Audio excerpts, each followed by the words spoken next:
In early January, I saw an advertisement for these markers, and I did a double take because I didn't know that Liquitex made acrylic paint markers. Hey y'all, it's Alex and welcome back to my channel, and this is going to be the start of a short video series that has been the spawn of a small hyperfixation passion project of mine. If you've been following me over on my Instagram, paint markers and with a little side of digital art has kind of been my jam, so seeing the advertisement for those markers made me really curious about just how many other paint marker brands there are out there.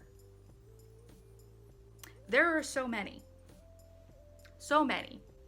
But I narrowed my focus down a little bit to just like brands that I have heard before. Common names like Ohuhu, Arteza, and so I got my hands on, I'm pretty sure it's like 130 markers. Here is the exact number. My wallet is crying. Originally the idea was to do two videos. One would be comparing all of the expensive brands, anything POSCA price or up, and then the other one would be comparing all the inexpensive brands, POSCA's price or lower. I apparently do not know when to quit, because I felt like it would be a disservice to not include 3 sections per marker. And even limiting it to 2 minutes each for 3 sections, it's 6 minutes per marker, meaning 36-minute videos or longer. TikTok has kind of made me scared of long-form content. So instead, we are going to do a whole series. We are going to spend most likely around 2 weeks, if I can manage to get all of my stuff together to be able to post every single day. I have 11 videos planned in the series, but in this particular video, we're going to be doing the 2 brands of markers that I started out with, POSCA's and Molotov's. Quick interjection from Editing Alex. This video will in fact only be about POSCA pens. I'm trying really hard to keep these videos shorter, so that way it's not 30 minutes of me rambling about paint marker branding. There's important information I wanted to convey. POSCA's I'd regard as kind of like the brand standard. It's the one that everybody kind of hears about because it's the one that most people are introduced with. I feel like a little bit they're blending towards being, I can't remember what the word is for a word or like a brand name synonymous with a category, kind of like Band-Aids, how they're a brand name and they're actually supposed to be called bandages. I slip up a lot and just call all of my paint markers POSCA's, so this is the one that we're going to be seeing whether or not it is truly the top tier of acrylic paint markers. Every marker is going to be judged in 3 categories: the packaging, the swatching, and the use in an actual illustration. Because that's the main thing that I was concerned about not including in these videos. You probably don't care about my thoughts of the packaging, but I do want to go over it. But without further ado, let's get into the packaging. When I manage to buy POSCA's, usually I'm able to buy them in a plastic casing like this because I feel like the caps are kind of prone to popping off if you are not careful. For the packaging in most art supplies, I think the most important thing is the color name and number. I have a very particular spreadsheet of all of my art supplies so that way I can keep everything organized. So the fact that the color name and number are right front and center. I will say, however, some of the colors of POSCA pens are Japanese exclusive, and the color name and number is actually right here on these. This is the P2 Pale Pastel Yellow. It's a little irksome that some colors that are only available in the Japanese exclusives aren't packaged quite the same. The color is very well represented on the cap. It's really easy to tell which pens are POSCA's from grabbing them out in my horizontal stack. The only negatives that POSCA's have going against them are I cannot tell how much paint is left inside of this marker. I've gotten really good at telling by the weight of the marker just how much paint is left, and even so, they still fool me. That's really going to be like the major point off for me. I wish I would be able to see how much paint is left inside of here, and I'm the type of person who likes to fidget, so this little part of the sticker that's already coming up after I just opened up this marker maybe like a week ago, I want to pick at it, and I have some concerns about the longevity of these stickers. This will be kind of like our baseline for all of the packaging moving forward. It's got the key factors I'm looking for, but it's just missing the detail of being able to see inside of the marker.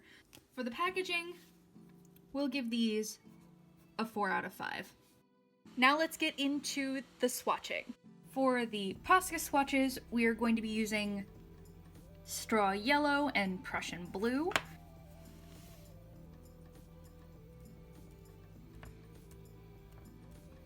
They're not the most regular dots, but they're workable. As for the lines, it's a little hard to get the exact shape that I want with the larger tip POSCAs. They tend to fuzz a little bit at the end, especially on the darker ones.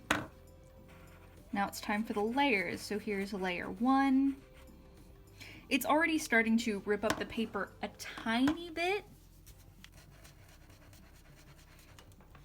Let's speed along our process here a little bit.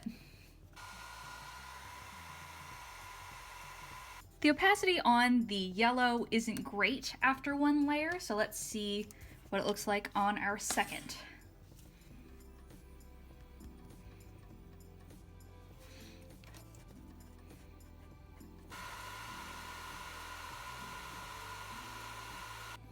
The yellow is really eating this paper today, but the Prussian blue is handling it really well.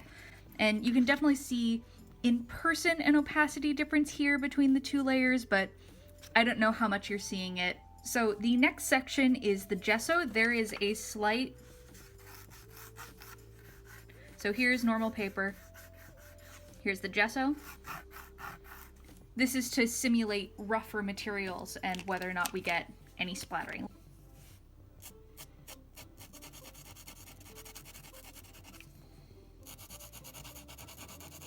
I'm seeing a little bit of splatter from Prussian blue right there, but POSCAs usually handle gesso really well. Now let's do 2 dots for the varnish section. For the varnish, I will be using this high gloss varnish from Liquitex. Usually I more recommend using spray varnishes for POSCA pieces just because I worry about agitating the pigment, but we're going to see which ones can utilize a brush-on varnish.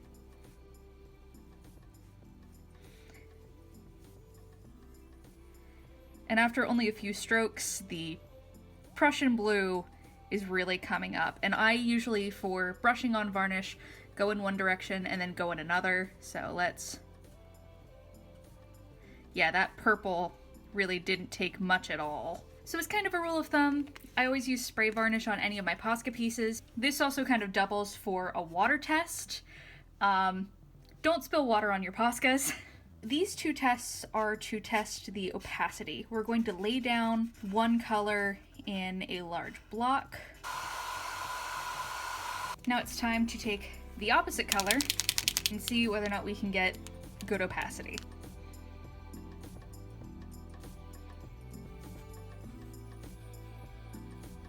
Now, laying the light color over the dark tends to pick up the color a little bit. It's not the greatest of opacity.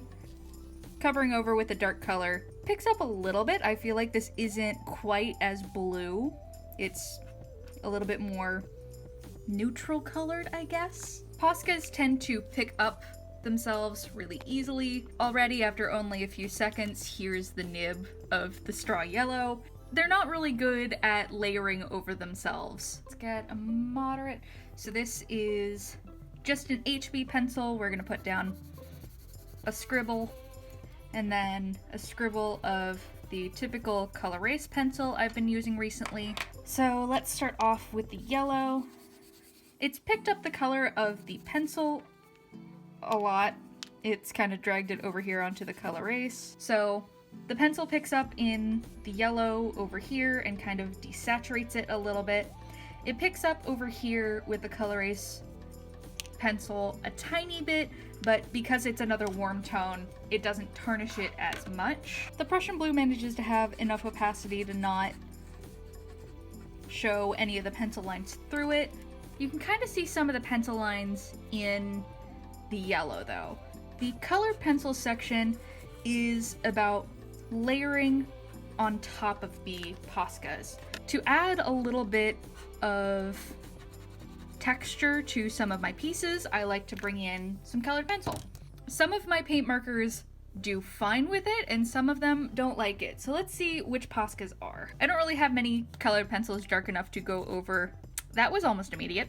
It's a little hard to see considering I don't have very many colored pencils that are darker than the Prussian blue. I feel like it looks fine. The real test will be on the yellow. Hi, little eclipse of the sun. Yeah, sniff sniff. Oh!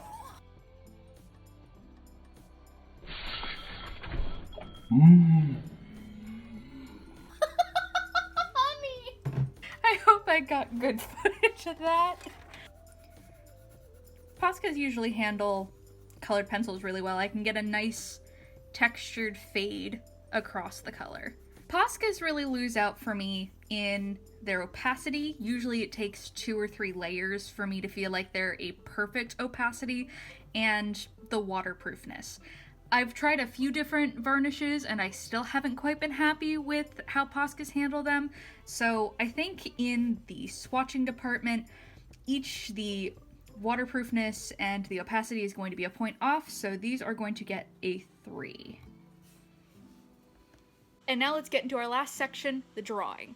Every brand was paired up with one illustration randomly selected out of 13. All of these were also created from randomly selected elements. They're all a random furry species, outfit, accessories, and hand item. This one is a cat girl with double braids and an 1860s Bertha collared dress, and she is holding a paintbrush and a palette. POSCAs managed to surprise me. I always think that some of my markers are going to be really dead, because like this beige that I'm using for the background, I've had that pen for like 3 years now, maybe 4. They end up being a lot juicier than I expected. I tried pushing my comfort zone when it came to this piece by picking a rainbow. It feels really dumb to say, but I'm actually a little bit afraid of rainbows. It's just a lot of color to wrangle in together. And I think I actually managed to keep it all pretty well aligned with this piece. The red is a little bit more saturated than I probably should have gone with, but it works. I just didn't think pink would fit in its place. I'm also trying to get more into doing colored line art as opposed to just doing black line art because it would make my art look softer. But honestly, if you haven't tried doing colored line art as opposed to doing black line art, it's so good. I just realized I didn't talk any about the use of these paint markers during this little section, but honestly, I have absolutely no complaints about how these markers handled. This just kind of felt like a typical Tuesday as far as the actual drawing went. I do wish that the white pen I had was a little bit more vibrant, but it's an old pen. I don't blame it for that. The paint itself didn't start creeping under the edges of the tape. It is something that I worry about sometimes, especially when I use really cheap washi tape for these edges. And when I went back to erase all of the white bits where I had left pencil lines, it didn't burnish any of the color where the eraser touched onto the paint marker, which is something that I notice from time to time if I'm not careful about how hard I'm pressing the eraser. Overall, I think this piece is going to be a really good base to start all of our comparisons for these paint markers. I feel like usually these don't cause this much bending with this paper. This is a relatively new pack, so I'm a little worried that they've changed something about the paper, so that's why this and pretty much every other one of this group is going to bend. Looks like I need to do a test for finding out what paper is best to use with these now. But I absolutely love how this piece turned out, and their fine liners are the best out of literally every single one I've tried. Though I wish they would come in a few different darker colors, because the purple is really like the darkest one they have. I absolutely love working with these pens. Their texture is perfect. It doesn't feel too chalky on the paper. I have not noticed a single one start to change colors after a period of time. I wish they worked better with a varnish because they do scratch pretty easily. I'd be worried about going back and trying to fix changes. POSCAs overall are going to get a 5 in the drawing section, which means out of a possible 15, they have received a 12. Thank you guys so much for joining me while I test out just the POSCAs for this one. Molitos are going to be coming up right after. There are going to be 11 more videos in this series, so be sure to turn on notifications, subscribe, so that way you can come along with me while I try to figure out what really is the best paint marker. I wish I would have had a little bit more time to go more in depth on this piece. I think there is a story behind it. If you have any story you think is behind this lovely little painter, then I would love to hear down in the comment section below. Thank you for joining me while I bring this little fiction to life and while I review these paint markers, and I hope you guys come back for the next one.